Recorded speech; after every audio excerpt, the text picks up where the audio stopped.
The 5th Adeptus Custodes character has joined Tacticus as Tyrith, the Custodian Guard, becomes the 100th character overall to join the game, and oh my, they certainly have ruffled a few community feathers.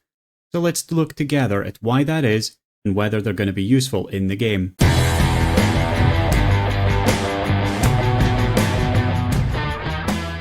We finally have the last Adeptus Custodes character, Tyrith the Custodian Guard, and so now we can fully assess the faction, and of course we need to fully assess the character as well. And I want to start by talking about the controversy around this character because I think it would be really dumb to put out any video without touching upon it. Very briefly, what happened is that the Adeptus Custodes have had a big rework by Games Workshop which has changed them to include female characters. And so all of the community hate from the 40k tabletop game has translated across to us. Personally, I was really shocked to see the pure vitriol that appeared in the comments of my video when it first went out, because even though I'd seen some of the negativity from the Games Workshop community around the character, I really thought that I was part of a much more mature community than some of the comments reflected. And this actually impacted me personally because my video was downvoted more than any other video I've released recently, and that means I don't reach as wide an audience on YouTube as other videos due to the algorithms, which is sad to see because I do these videos to reach as wide an audience as possible, and especially the patch notes one is meant to be a way for people to absorb what's going on in an easy to digest manner. Now, I also want to be clear that I completely understand people being passionate about their values and the need to find a place to let that out, but I just want to remind everyone that this is a game, it's meant to be fun, and for me I think we should be assessing the character as a positive or negative addition to the game from a gameplay perspective and not based on their character model. I personally don't think politics has any right to be brought into a conversation about a character, but if you do, then please just do it respectfully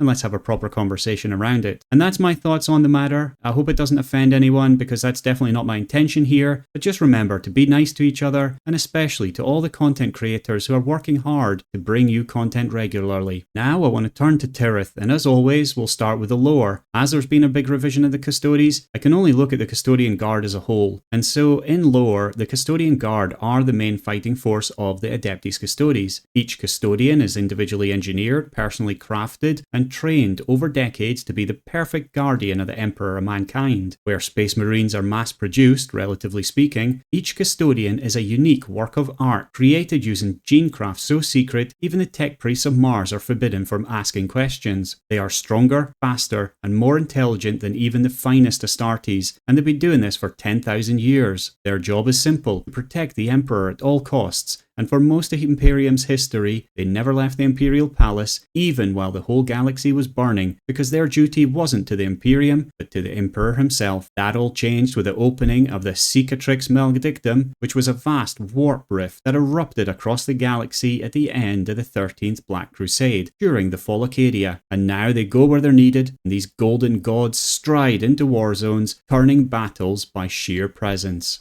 To unlock Tyrith, you need to play the hero release event called the Auric Champion event, which starts on Sunday, November the 2nd, and this is the exact same event we had to unlock at Lakoya and Asoth, so it should be very familiar for anyone except the newest players. It sees you collecting Praetorian points by completing missions, which are then converted into gifts of Terran Artifice. These allow you to open Ormite chests, which have the Ormite Champion shards and other goodies within them, and these shards can then be used to unlock and level up Tyrith. And you can see the missions on screen now. If you need help with these missions and getting the best possible start, then definitely check out my beginner's guide to character events, which is linked in the description below. The real thing here though is just to play through her missions, use your 110 energy boost every day, and play the tournament arena, and you're going to manage to get her at Epic 1 level by the end of the event. And I want to take this moment to say that we have a really big subscriber goal for the channel this year, as we want to hit 10,000 subscribers before the turn of the year. Right now we're on our way, but we definitely need your help in doing that. And remember that every 1,000 subs from any content creator gets you a new in-game code. And if I look at my data, then I can see that 2/3 of you are watching without subscribing, which surprises me because it seems pretty consistent. So if you enjoy my content and want to get notified when the videos come out, then do hit that subscribe button. I release an average of 1 video a week, so you shouldn't worry about being spammed, and maybe together we can get to that 10k subs mark and unlock more stuff in-game for all of us.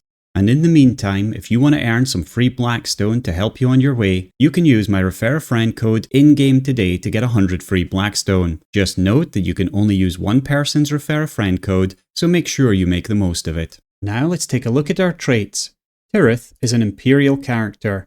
She has a power damage 3-hit melee attack, which has a 40% pierce ratio, and she has a 2-range, 2-hit bolter damage ranged attack, which has a 20% pierce ratio. She already has the relic which goes into her weapon slot, and it's called Paragon Spear, and it makes all of Tyrith's crits deal the maximum amount of damage they could do. Also, at the beginning of Tyrith's turn, she attacks a random enemy within range 2 with a 2-hit bolter attack. If anyone's next to her, then she'll prioritize hitting them. So this is a really powerful relic and fits very well within her kit. She has the Martial Kata Adeptus Custodes trait, which sees normal attacks against her reduced and her damage against summons massively increased. And she has Resilient trait, which means that you're brought down to 1 health and are not killed straight away unless you've been overkilled. This just gives her a little bit more sturdiness in defense. Next, we'll look at the character's melee damage, range damage, and defense. We do this by leveling the character up to be Winged Diamond 3 with level 30 skills and no weapons or equipment. This is just to equalize the playing field. Then, Castellan Creed, the character with the most average armor and traits in the game, becomes a punching bag for them to test their damage. And finally, Creed will punch them back to see their defensive skills. This is all then ranked against everyone else in the game, so let's see how they do today. Creed, are you ready for today's test? Today we have Tyrith, the Custodian Guard. Yes, and I'm pretty surprised to see one of the female goldenrods lining up across from me. I thought the community would have had her kicked out of Tacticus for sure. I really hope she doesn't throw the kitchen sink at me in anger now. Tyrith's ranged attack does 1,251 damage, and she takes 2,453 damage from Creed. Her melee attack does 2,877 damage.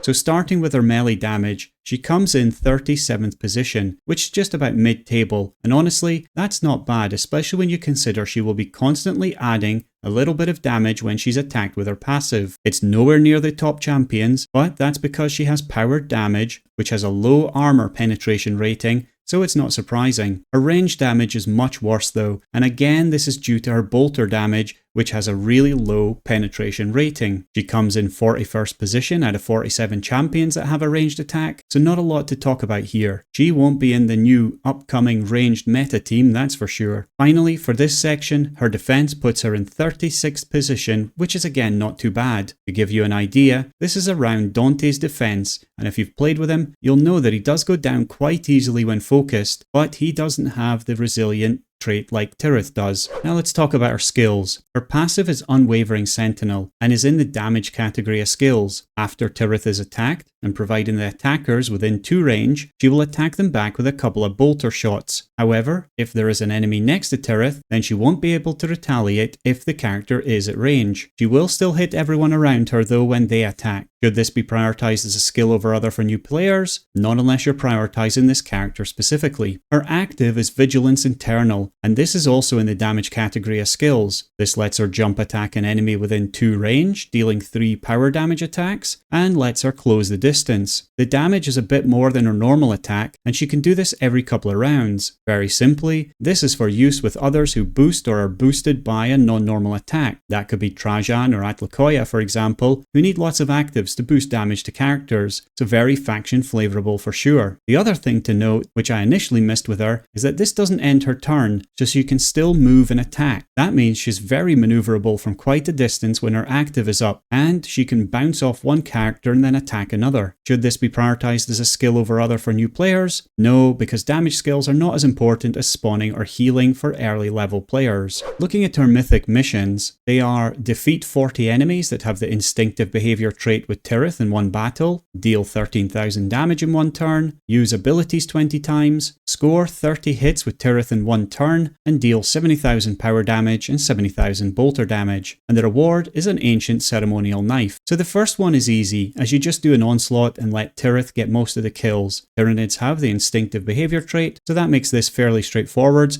You just need to keep her alive and grind through it. Missions 2, 3 and 5 are pretty straightforward as well, because you will have done things like these with other characters. Dealing 13,000 damage you can do in a raid being buffed by others, for example. Mission 4 is the more complicated one, because 30 hits is a ton of hits to nail in one turn. Firstly, I think she will be able to refresh Tyrith's active, and she'll be able to use it immediately again, which will add a bunch of hits. Trajan will bump up the number of hits with both of her actives if positioned correctly. Then Vitruvius and Thoriad will also add hits. But honestly, I think this is going to be a tricky one to pull off and is very specific positioning needed. So what do I think about her traits and skills? To start with, she doesn't have too many interesting traits, just resilient, which means she won't be lighting up the legendary events. Her passive will be annoying as heck, especially once she gets into Mythic and picks up that relic and then is just constantly pinging you. For her active though, it does allow her to at least cover a lot of ground quickly, but it's really nothing we haven't seen anywhere else. At least she can do it repeatedly in the match, and that means she will perfectly fit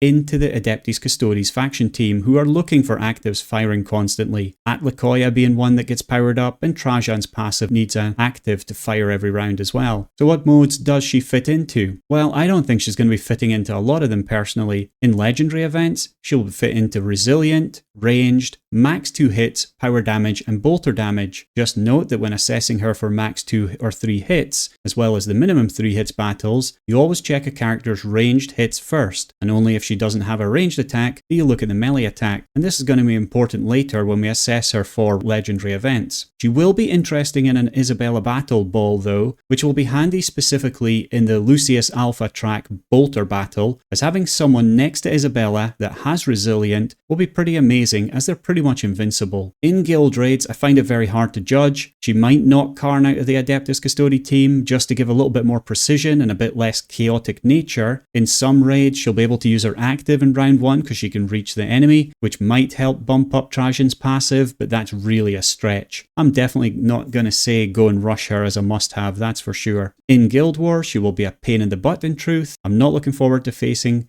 someone that just won't stop shooting me all the time. And that goes for Arena as well. She'll be jumping onto your team and counter-attacking you every time you hit her. Just a pain generally. So who do they work well with? Well, we have to sit down and look at the Adeptus Custodes as a whole, and I have to say that yet again the Snowprint team have knocked it out the park this year with faction synergy. We are still waiting of course to see how the Emperor's Children fit together finally, but you definitely cannot complain about the Adeptus Custodes, and I'm really scared of facing this team. I'll say it now that I think they are possibly the #1 team in the game already if we're talking about pure damage output. They do lack a healer for sustainability, and it's a shame that Trajan's active is only a self-heal, but even without this, we have a team that hits harder and harder as the match goes on. Their two powerhouses are Atlacoia and Carrion. Atlacoia dealing a massive attack once per battle with her Talons of Emperor active. Carrion's active is boosted every time he attacks in battle as well, and I was doing some amazing damage later in the Pattermine Legendary event in the latter stages. The beautiful thing is that it can be used multiple times in a battle, unlike Atlacoia's active. But with Carrion, Asoth and now Tyrith all having a cooldown of 2 rounds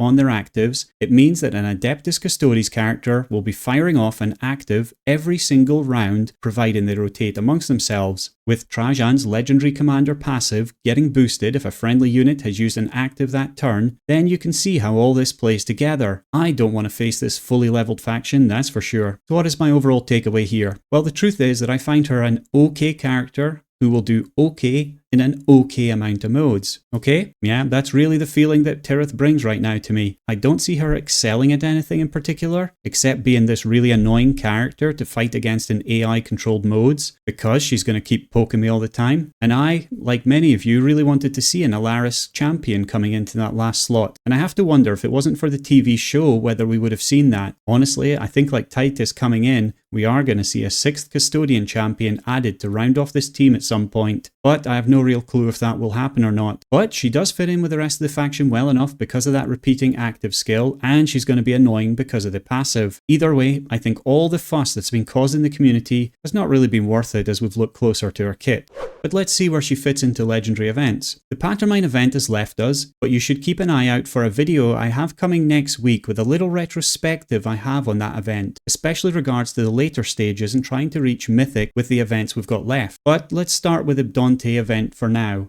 In the Alpha track, she appears in the Power Damage battle. In the Beta track, Imperials are allowed, but she doesn't appear in any battles. And that's mainly what I was talking earlier around the max hits battles, where she could have appeared in the max 3 hits battles if we looked at her melee, but we don't because she's got a ranged attack. And in the Gamma track, Imperials are not allowed, and so she doesn't get to play. And so that leaves her with a very low score of 65, which is well below the 190 points, which is the average for this event. Moving to the Trajan event, in the Alpha track, again she could play, but she doesn't appear in any battles. In the Beta track, no Imperials are allowed, and so she doesn't get to play. And in the Gamma track, she only appears in the Resilient battle. And so that gives her an overall score of 90 points, which again is well below the average score for this event, which is 195 points. And finally, in the Lucius event, in the Alpha track, she appears in the Bolter Damage battle. In the Beta track, she appears in the Max 2 Hits battle. And in the Gamma track, Imperials are not allowed, and so she doesn't get to play there. And so she finishes off with this event with 170 points, which is above the 164 points average for this event. So with that result, Tyrith is down in 89th position, and essentially useless for us in terms of legendary events. At least outside of specific Resilient battles, where she might come in useful, but definitely don't prioritize her with this in mind. And with the Patermine event leaving us, we now have a new top 20, at least until we get another legendary event added, which is likely to come with a new faction, by the way, although I don't know if that's going to be before Christmas or not. Either way, we have a new name at the top of the list for now in Thamacus, and with Rask also being in the list, and their new buff in the last patch which saw shields being cumulative, you now have to think it's time to consider adding them as potential characters for you. Interestingly, Aleph Null and Tyrant Guard are nowhere to be seen in this top 20, and in fact there isn't even a healer at all on this list. So it shows that the Snowprint developers are looking for you to have a wide range of characters leveled, and most of them to be over leveled before you can succeed in getting a legendary character from the legendary release events. I really like seeing new names on here like Darkstrider, Yazagor and even Certus, but it also makes me cry a little bit as I know I'm going to have to start adding resources into them soon if it continues like this. In fact, out of this list, I personally only have 6 out of 20 that are even Diamond 3, so that's very painful for someone who's been focused especially on legendary events for such a long time. We all certainly have a lot of work to do to succeed to get the next 3 characters to Mythic from the legendary events, that's for sure. But what do you think of Tyrith? Is she going to be joining your team, or will you be joining the other flaming ragers, leaving her unpicked and unloved? Either way, you can check them out right now in the latest version of the Google Planner Sheets linked below.